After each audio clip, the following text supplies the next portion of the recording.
Introducing the all-new Italiano range of pizza. Pizza Ultimo. Pizza Hut.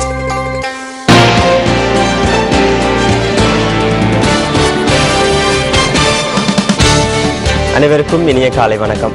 மலர்ந்திருக்கின்ற இந்த நாள் உங்கள் அனைவருக்கும் இனிய நாளாக அமைய வேண்டும் என வாழ்த்துக்கள் கூறிக்கொண்டு நியூஸ் போஸ்டின் காலை நேர பிரதான செய்திகளுடன் இணைந்து கொள்வது சிசிரகுமார் கிருஷாந்த் ராஜ். விரிவான செய்திகளுக்கு செல்லும் முன்னர் முதலில் இன்றைய தலைப்புச் செய்திகள். சீரற்ற காலநிலை காரணமாக உயிரிழந்தவர்கள் தொடர்பில் விரிவான தகவல்களை திரட்டுவதற்கான மதிப்பீடுகள் ஆரம்பம். கடற்றொழில் அமைச்சு தெரிவிப்பு.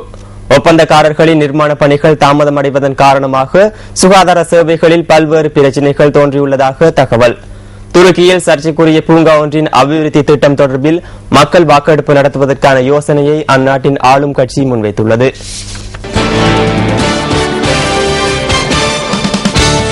சீரற்ற காலநிலை காரணமாக உயிரிழந்தவர்கள் தொடர்பில் விரிவான தகவல்களை திரட்டுவதற்கான மதிப்பீடுகளை ஆரம்பிக்க உள்ளதாக கடற்றொழில் அமைச்சு குறிப்பிடுகின்றது. இந்த மதிப்பீட்டு பணிகளை ஆரம்பிக்கும் பொருட்டு ஏற்கனவே உத்தியோகத்தர்கள் அமர்த்தப்பட்டுள்ளதாக கடற்றொழில் பிரதி அமைச்சர் சரத்குமார குணரத்ன தெரிவித்தார். அந்த பணிகள் நிறைவடைந்ததும் சம்பந்தப்பட்ட மீனவ குடும்பங்களின் வாழ்வாதார மேம்பாட்டிற்காக திட்டம் ஒன்றை ஆரம்பிக்க எண்ணியுள்ளதாக பிரதி அமைச்சர் கூறினார். சீரற்ற வானிலையினால் ஏற்பட்ட அனர்த்தங்கள் காரணமாக இதுவரை சுமார் 60 மீனவர்கள் உயிரிழந்திருக்கலாம் என தாம் நம்புவதாக கடற்றொழில் பிரதி அமைச்சர் சரத்குமார குணரத்ன சுட்டிக்காட்டினார். எனவே கடற்றொழில் அமைச்சரின் ஆலோசனையுடன் இந்த திட்டம் குறித்து ஜனாதிபதியின் கவனத்திற்கு கொண்டுவர நடவடிக்கை எடுப்பதாக பிரதி அமைச்சர் கூறினார். மீனவர்களின் உயிரிழப்புகளுக்கு இழப்பீடாக 1 லட்சம் ரூபாய் வீதமும் அனர்த்த நிவாரணங்களை வழங்குவதாலும் இந்த பிரச்சினைக்கு தீர்வு காண முடியாது என்பதுடன் இனிமேலும் அனர்த்தங்களினால் ஏற்படக்கூடிய உயிரிழப்புகளை தடுப்பதற்கான உரிய திட்டம் ஒன்றை ஜனாதிபதியினால் நியமிக்கப்பட்டுள்ள குழு முன்வைக்கும் என்ற நம்பிக்கை தனக்கு உள்ளதாகவும் பிரதி அமைச்சர் குறிப்பிட்டார். இந்த நடவடிக்கைகளுக்கான கடற்றொழில் அமைச்சினால் அதிகபட்ச ஒத்துழைப்பு வழங்கப்படுவதுடன் எதிர்காலத்தில் மீனவர்களுக்கான காப்புறுதி முறைகளை அறிமுகப்படுத்தி அவர்களை பாதுகாப்பதற்கான திட்டங்களை மேற்கொள்ள எண்ணியுள்ளதாக அவர் மேலும் தெரிவித்தார்.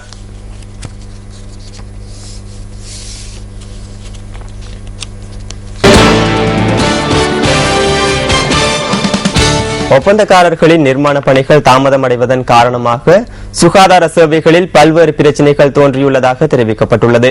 கலும்போவிலே போதனா வைத்தியசாலைகள் நிர்மாணிக்கப்பட்டு வரும் புதிய கட்டட தொகுதி மற்றும் ஐடிஎச்சில் நிர்மாணிக்கப்படுகின்ற மருத்துவ விநியோக பிரிவிற்கான களஞ்சியம் என்பவற்றின் பணிகள் சில வருடங்களுக்கு முன்னரே முற்றுப்பெற வேண்டியிருந்ததாக சுகாதார அமைச்சின் உயர் அதிகாரி ஒருவர் குறிப்பிட்டார்.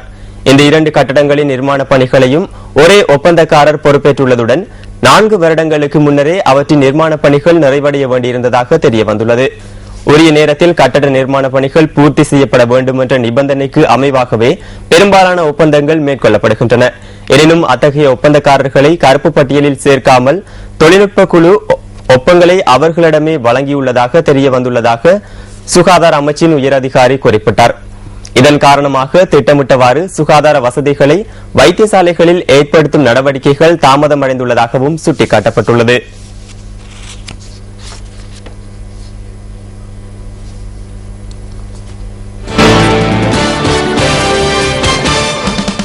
இரண்டு வாரங்களுக்கு ஒரு தடவை வெளியாகும் தெசதிய எனும் செய்தி சஞ்சிகையின் 35 வருட பூர்த்தியை முன்னிட்டு நேற்று விசேட நிகழ்வொன்று நடைபெற்றது. அரச தகவல் திணைக்களத்தின் ஊடாக அபிவிருத்தி மத்திய நிலைய கேட்போர் கூடத்தில் நடைபெற்ற இந்த நிகழ்வில் ஊடகத்துறை அமைச்சர் கெஹலிய ரம்புக்வெல்ல, தெசதிய சஞ்சிகையின் ஸ்தாபகர் சிரேஷ்ட அமைச்சர் சரத் அமுருகம ஆகியோர் கலந்து கொண்டனர்.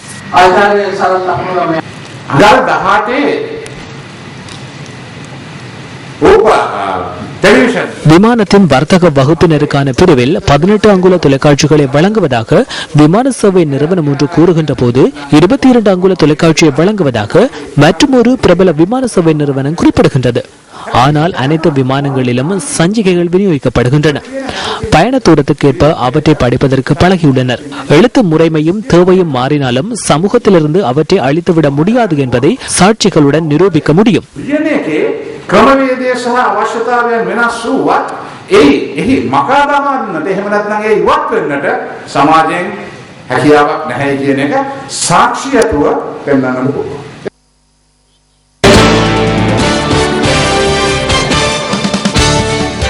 சபைக்குட்பட்ட பகுதிகளில் கடந்த 2 நாட்களாக மேற்கொள்ளப்பட்ட சுற்றி வளைப்பின் மூலம் டெங்கு நுளம்பு குடம்பிகள் கண்டுபிடிக்கப்பட்ட இடங்களின் உரிமையாளர்களுக்கு எதிராக வழக்கு தாக்கல் செய்யப்பட்டுள்ளது.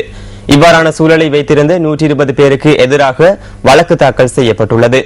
வீடுகள் மற்றும் நிறுவனங்களில் மேற்கொள்ளப்பட்ட பரிசோதனைகள் மூலம் 63 பேருக்கு எதிராக நடவடிக்கை எடுக்கப்பட்டுள்ளதாக கொழும்பு மாநகர சபையின் பிரதம சுகாதார வைத்திய அதிகாரி பிரதீப் காரியவசம் தெரிவிக்கின்றார். போலீசார், ராணுவம் மற்றும் சுகாதார வைத்திய அதிகாரிகள் ஆகியோர் இணைந்து இந்த சுற்றி வளைப்பை மேற்கொண்டனர். மருதானை தொழில்நுட்ப கல்லூரியிலும் நேற்றைய தினம் நுளம்பு குடம்பிகள் கண்டுபிடிக்கப்பட்டதாக கொழும்பு மாநகர சபையின் பிரதம சுகாதார வைத்திய அதிகாரி பிரதீப் காரியவசம் சுட்டிக்காட்டினார்.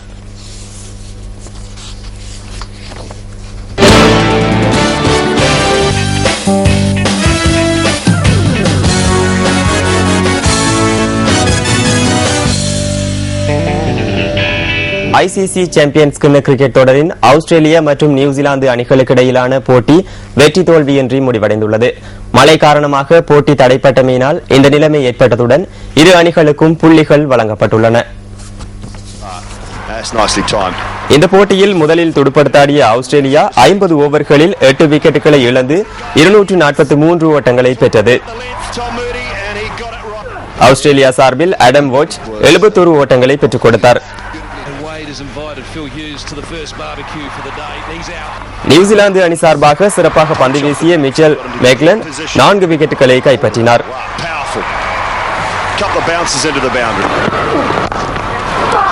Good shot. Is there enough power in this one to go off? They should get a couple of runs at least, if not. Lovely shot. Again trying to find some swing. He got some swing, mind you.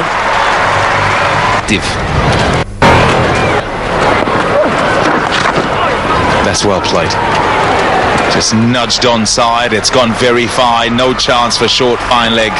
And it's gone for 4. Australia off century. It's a well put.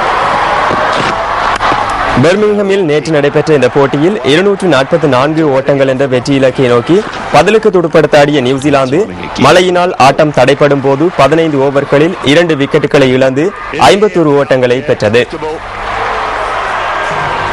Glenn Maxwell takes the catch and Kane Williamson. Kai in the middle of a good spell and that's another wicket for him. Just to unsettle. 4 runs forecast was telling could be upon us very quickly, so just ensuring the covers are. And the umpires made their way out onto the ground around about 8 or 9 minutes out to the groundsman, trying to get the ground would take to get ready. Word to both the captains, they shook hands and agreed that there was not enough time to get the covers off the ground and the match has been abandoned.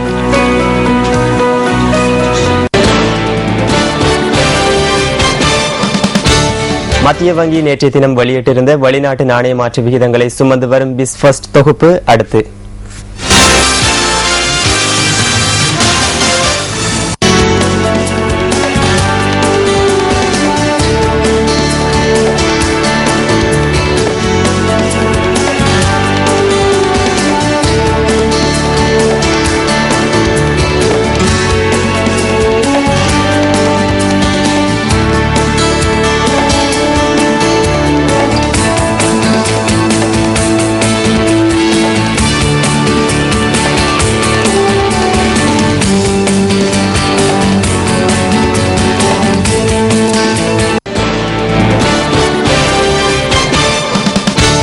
ஒவ்வொரு நாளும் சுவாரஸ்யமான தகவல்களை சுமந்து வரும் entertainment first தொகுப்பில் புத்தம் புதியதொரு தமிழ் திரைப்படம் தொடர்பான பார்வை இன்றைய தினமும் காத்திருக்கின்றது.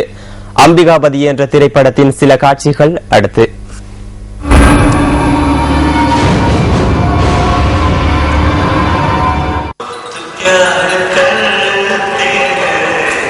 இதே நாம தாண்டா உனக்கும் என்னடா சொல்ற? இப்போ உன் லவர் கிட்ட லவ் சொல்லனா லவ்வர் கல்யாணத்துல உட்காந்து பாயசத்தை நக்கிட்டு இருக்க வேண்டியதுதான். தலைவா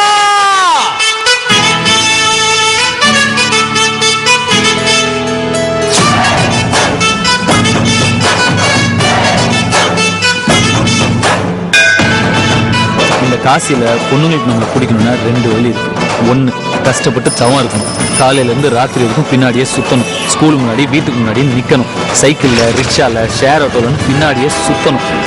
அழுது சாவணும். சாப்பிட்டு பட்னி கிடந்து துரும்பா இழைக்கணும். அவளே நொந்து போய் லவ்வை ஒத்துக்கிற வரைக்கும் தொல்லை பண்ணணும். ஆனால் இதெல்லாம் பண்ணி அவனை லவ் பண்ணுறதுக்கு நான் கமலஹாசனா ஒன்றும் ஒர்க் அவுட் ஆகல. நீ என் ஸ்கூட்டரில் பின்னாடி உட்காரு, நான் பிரேக் அடிப்பேன், நீ என் மேலே விழு. லவ் பண்ண வேணாம், அந்த ஃபீலிங்காவது கூட.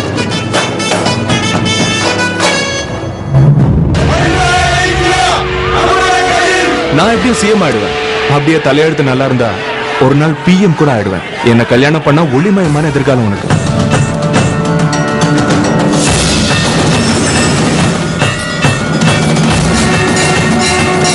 என்னாச்சு சுந்தர்? கிழிஞ்சிருச்சு. வைக்கிறியா?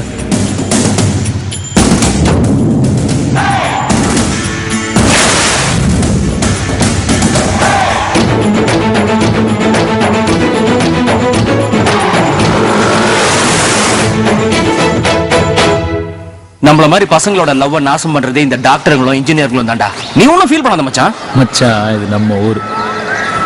இங்கேயே நம்ம தோத்துட்டோம்னா எங்கடா ஜெயிப்போம்?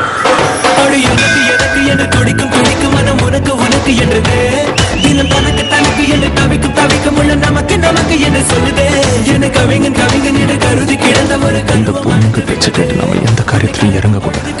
அப்படியே நம்ப வச்சு கவுத்துருவாங்க. நானும் அப்படிதான் கவுந்து. கண்ணில் ஒன்றை பிச்சை போட்டு போடி. 8 வருஷமா நம்ம லவ் பண்றோம். நம்ம சின்ன பசங்க. அதான் இப்ப பெரிய பொண்ணு ஆயிட்டல, கண்டினியூ பண்ணலாம்.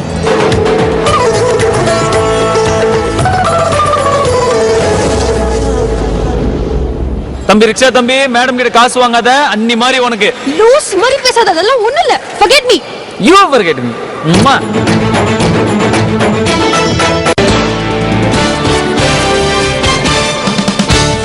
இலங்கையின் எழில் கொஞ்சம் பகுதிகளுக்கு உங்களை அழைத்துச் செல்லும் டிஸ்கவர் ஸ்ரீலங்கா தொகுப்பு அடுத்து.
அந்த அழகிய காட்சிகளுடன் நியூஸ் ஃபர்ஸ்டின் காலை நேர பிரதான செய்திகள் நிறைவு பெறுகின்றன. மலர்ந்திருக்கும் இந்த நாள் உங்கள் அனைவருக்கும் இனிய நாளாக அமைய வேண்டும் என வாழ்த்துக்களை தெரிவித்துக் கொள்கின்றோம். எமது மணித்தியால செய்திகளை 10:25க்கு எதிர்பாருங்கள். வணக்கம்.